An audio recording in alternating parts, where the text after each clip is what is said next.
ஒருவருக்கு அட்வைஸ் பண்ணும்போதும் சரி, அறிவுரை சொல்லும் போதும் சரி, அவர்களுடைய சூழ்நிலையை பார்த்து கொடுங்கள். அவங்க எந்த நிலைமையில இருக்கிறார்கள் பார்த்து கொடுங்கள். நீங்க அறிவுரை சொல்கிறேன், அட்வைஸ் பண்ணுகிறேன் என்று அவர்களுடைய மனசை புண்படுத்தாதீர்கள்.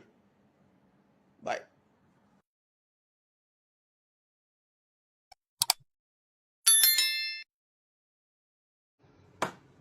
நீ வாழ்க்கையில் ஏழையாக இருக்கும்போது, வறுமையில் இருக்கும்போது உன்னுடைய உறவுகளும் இந்த உலகமும் உன்னை வெறுக்கும்.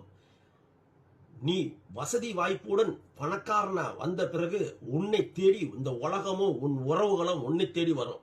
புழுகா இருக்கும்போது வெறுக்கும் உலகம், சிறகை முளைத்து பறக்கும் போது ரசிக்கும் உலகம் இது. நம்ம பொறுத்திருக்கணும். முயற்சி தான் வாழ்க்கை. பொறுத்திருப்போம், வரும், ரெக்கை முளைக்கும், பறப்போம்.